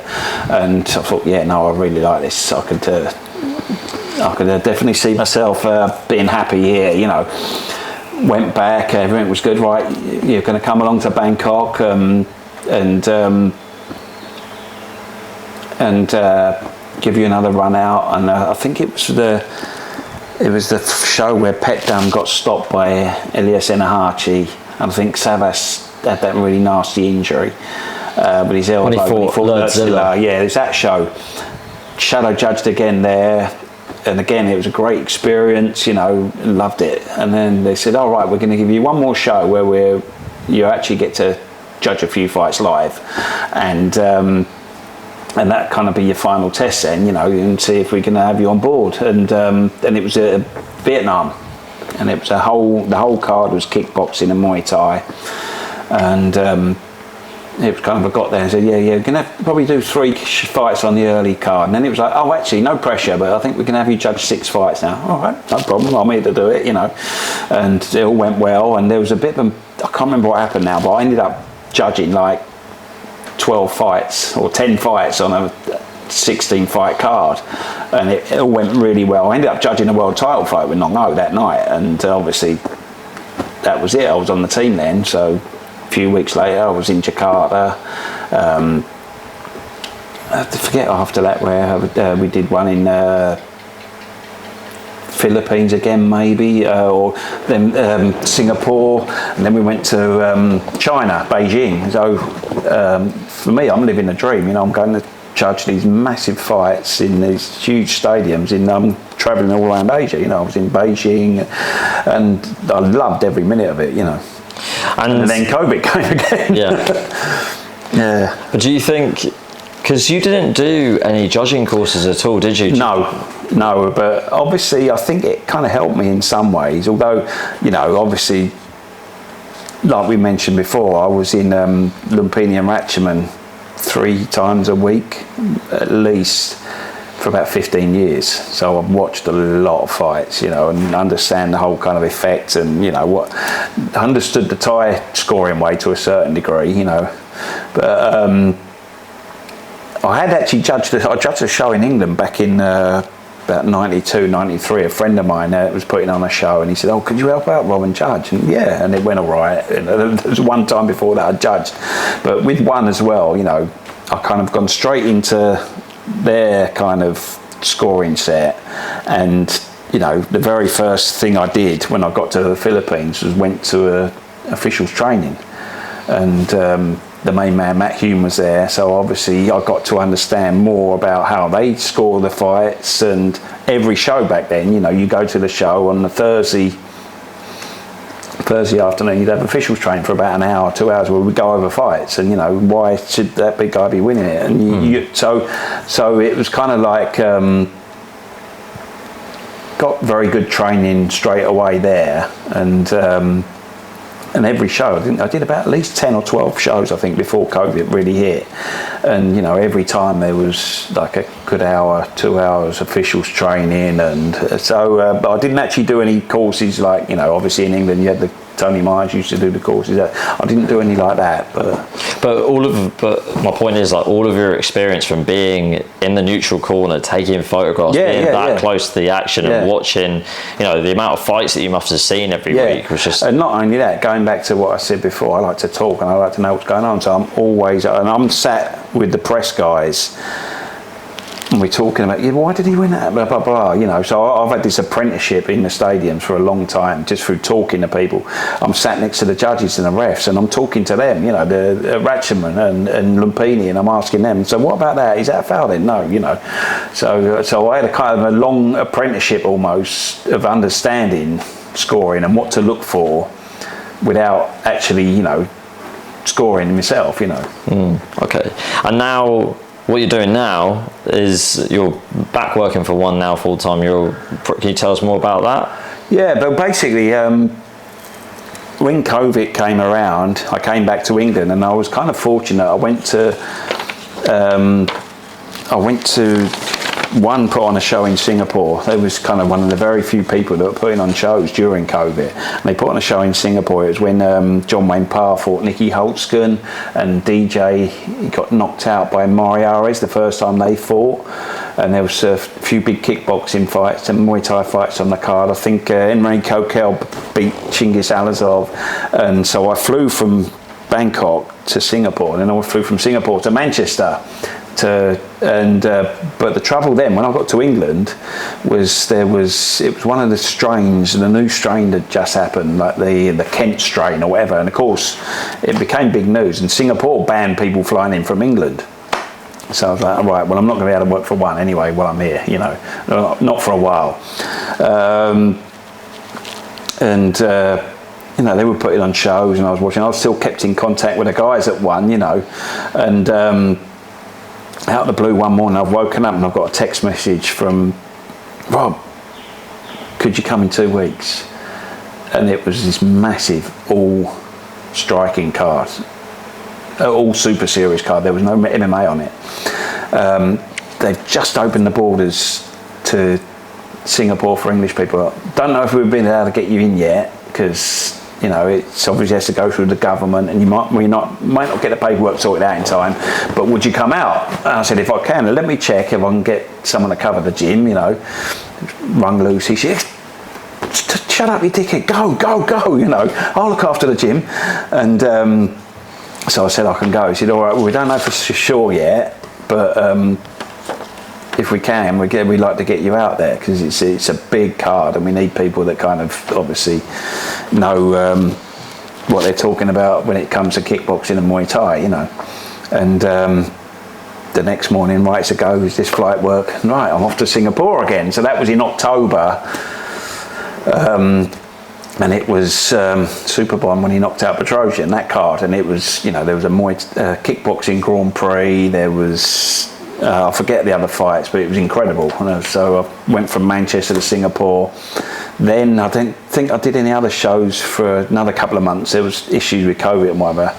Then January last year, right, can you come out again, Rob? We need you out this show. And I ended up going once a month for the whole year, Singapore, Manchester. And then right towards the end of the year, they finally branched out, and we did one in the Philippines and one in Malaysia. And so obviously I was back involved judging regularly with One and being around everyone. And it was around, I forget what show it is now, but I think it was the one with when Rotang was supposed to fight Savas, but he had issues with his weight, and flew over for that. And that was when Chartry had agreed to be a promoter at Lumpini, and there was the whole One Lumpini thing was being planned, and I just went out and said, do you want a job, full-time job, part of the competition team, managing the show, matchmaking, you name it. And I was doing okay in England, I was making okay money, but it was it still wasn't home. And obviously the family's here, my son's here, I'm missing out on him growing up. It was kind of like, at the time it was kind of, do I bring them to England? Maybe he can go to school in England, and he was crazy about football, and maybe try out to stay here, because it wasn't looking like there was ever going to be much for me to do in Thailand Muay Thai wise, because the sport was decimated by COVID. So it was just a dream come true offer, and I couldn't really turn it down. So said yes, and then that October I flew back over, and that was it. I've been involved ever since. We started planning in October. We even started matchmaking, I think, in October. And had the first show January the 20th, and it's been a roller coaster ever since. And out of all the jobs you've done, because you've done a lot of jobs in the sport, you've done pretty much everything. Pretty much. I did MC'd once at Lumpini Stadium. That wasn't really for me, but yeah, pretty much. I think the only thing I haven't done is refereeing. Yeah.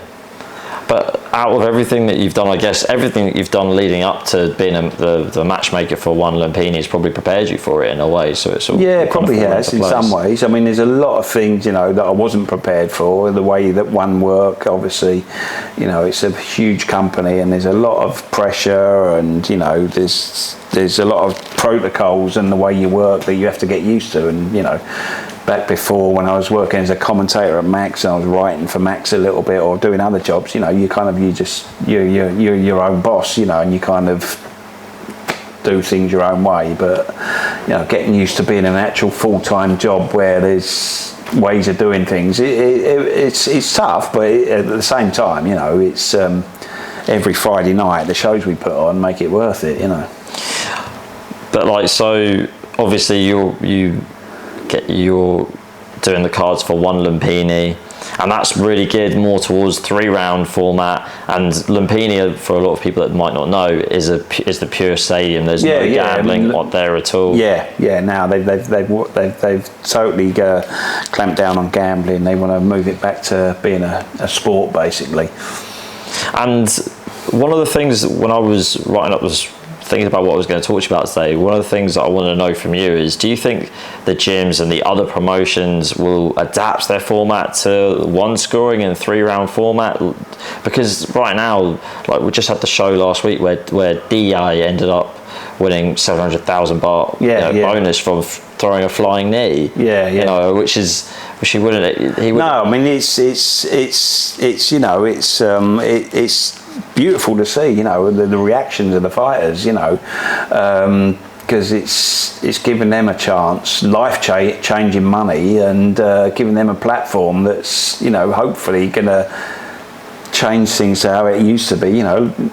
Let's be honest, most fighters in Thailand, they end up kind of broke still at the end of the career, and what they're going to do now, they end up becoming a pad man, or go to Macau to be a bodyguard, or maybe if they get lucky they can go overseas and get a job. But it's there's very, very, very few that really kind of made something out of the career of being a fighter.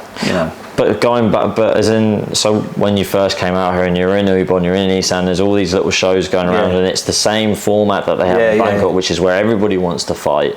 Could you see smaller promotions teaming up with One in the future and adopting the smaller gloves, adopting a 3-round format? Who knows? I mean, anything's possible, I suppose. Anything's possible, I think, but. Because at the moment Muay Thai is in a very bad way. There's no one really going to the stadiums outside of gamblers to watch the fight. So it's not really their problem that the fighters are broke and not earning any money, and people are leaving the sport in droves because they just can't afford. It's just not worth them being a fighter. Yeah, because I was at a show a couple of months ago at the Rangsit show, so where they have 2 shows back to back, and there's a bit of a break, and some of the gamblers were just playing cards like behind one of the bars and just gambling back and forth. Way back in the day, you'd have it between fights, and there used to be a thing where they'll be crowded around each other with and they'd have this. It'd be like banknotes, and they bet on the last 2 numbers on a banknote, and you'd seen that for years, or at New Lumpini, I took a photo one time of outside the stadium before the show, and there's like a big circle of gamblers, and they're betting on like who can throw a coin the furthest, you know, and this kind of thing. It's just like, you know, to them it doesn't really matter if the sport, you know, if there's only 50 of them in the stadium, as long as they're betting.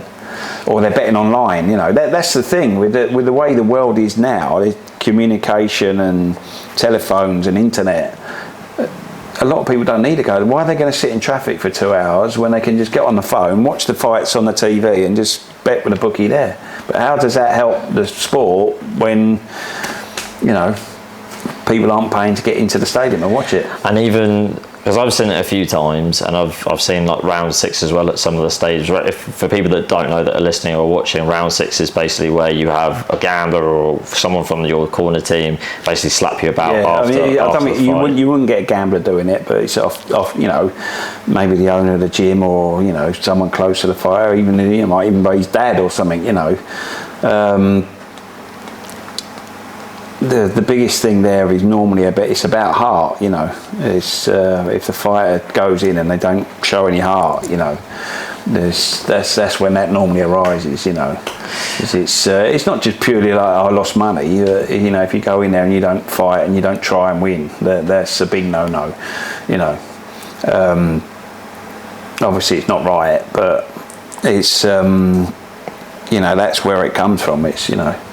And Thailand's more of a face culture as well, so that has a lot to do with it. Like losing face like that doesn't reflect good on them. But there's a fighter that's recently talking about coming back to one, who's a Channel 7 Lumpini Thailand champion, Sir Kim from Kiatphontip, because he originally stopped fighting. A lot of fighters did, and there's a lot now that are starting to come back, and they want to get back in the gym and train and try. We had last Friday Chanajon, he hadn't fought for 2 or 3 years, you know, and he's like decided to come back. And I think you're going to get more and more fighters that suddenly think, oh well, actually I can actually make money now where I can actually afford to feed my family, you know.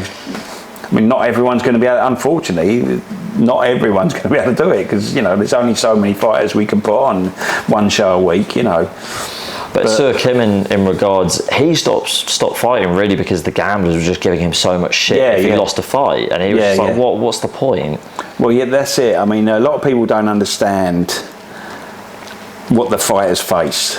You know, it's and me being there in the stadiums week in, week out, taking pictures and the abuse they can get, you know, just like they have a bad fight or whatever, it might not even be their fault, and you know, they're just getting, I'm not going to say what they're getting shouted at, you know, but it's not good, you know. They can walk from the corner, especially if you're in the blue corner at Ratcham, and you've got to walk right across that big bank of gamblers, you know, all the way around to the dressing room, and they'll go back home, give up, go and ride a buffalo or whatever, you know, and a lot worse than that, they're shouting at them, you know. And they don't hold back at all, you know. And you know, when I was interviewing fighters, even before the whole COVID thing, and before, you know, going back a good few years now, you know, I've been interviewing fighters. So what do you like about fighting abroad? And he said, oh, you know, you go abroad and people want to take a picture with you and they treat you like a star, you know, whereas in Thailand you have one bad fight and they're just basically talking to you like you're a piece of shit, you know, and just treating you like a dog, basically. That's the big difference, you know. So what advice would you give to foreigners that want to fight on one Lumpini in particular? Obviously, be realistic. You know, be very realistic about how good you are, and you know, obviously, you know, they're not just going to put anyone on for the sake of it. You know, you've got to be good. You've got to be entertaining as well. You know, there's a bit of a misconception that one only want people to go out and have a slugfest. You know, that's not true. You know, some of the fighters that really caught the important people ones are, you know, like Kunsuk Lek. He's not fighting on one now. He's decided he got criticism from fans outside of one that, oh yeah, blah blah blah, his style's not right, so he's having a break, gonna maybe adjust his style, probably come back.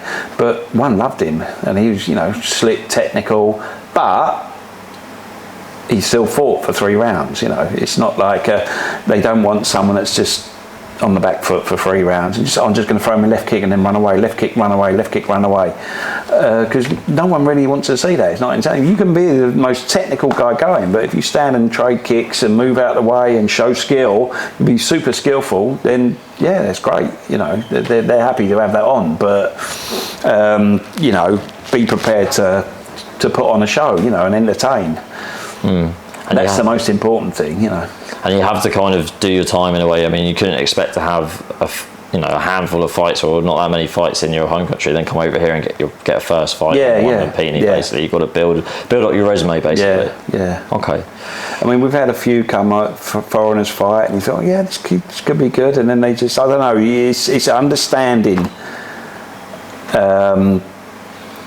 how to fight. You know, it's like.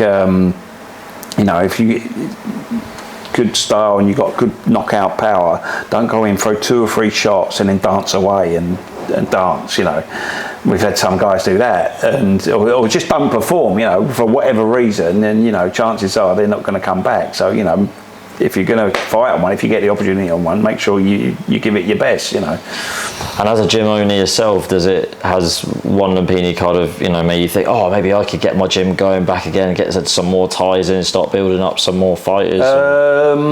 Probably not, to be honest with you. You know, obviously, because I'm heavily involved in the matchmaking side of things as well. It'd probably be a bit of a conflict of interest if I was trying to force too many of my fighters on one as well, you know, and I'd obviously have to be very selective and make sure they were a very good fit for it. You know, I wouldn't just kind of, I'll get him on there and I can make a few quid. You know, it doesn't work like that, and obviously I've got to think of the end product and the company. So, you know, yeah, if I get a good fighter that everyone else on the team thinks is good enough, then yeah, no problem. But so how does it work when you select fighters? Because you said there's a team involved. Like most promotions, everyone does it the same. You know, every promotion they'll do it the same. There's a team of matchmakers, and you'll sit down and talk and say, well, what about that guy? Yeah, but I don't think him and that guy, their styles aren't going to mesh. It'll be a bit of a boring fight for whatever reason. Do you know what I mean? And we talk about it and decide that, oh yeah, that'd be a really good match. I like that one. We all agree with it, and then we'll try and put it on. Cool. Okay, Rob, so just to wrap things up, so going forward for the future, what are your plans? I never really have plans for anything, mate, to be honest with you. I just go and take it one day at a time. Obviously, the plan now is to you know, just keep doing what I'm doing, keep an eye on the gym, you know, hopefully that can pick up, and we'll get some good fighters coming through, but and just to keep doing what we're doing with my job now at One, and you know, hopefully keep putting on these incredible shows which we seem to be doing somehow week after week. We're just getting, you know, amazing nights of fights. Keep doing that and see where we go from there. Yeah. Well, they are great. I mean, the atmosphere at Lumpini is nothing. It sort of reminds me when I first came out here. Yeah. No, it does. It's a throwback, you know. Well, I remember the first One Lumpini show we had, and you know, you had Sexton versus Tyson Harrison and a couple of the other fights, and you know, I was sat there with one of the main guys from the main one, and he's kind of, you know, he's been to all these shows and he was just like, wow, this is insane, you know. That's what it's like, you know. Yeah, brilliant. Well, Rob, thanks so much for coming on the show today. Wish you all the best for the future. We'll have you back on in the future as well. No problem.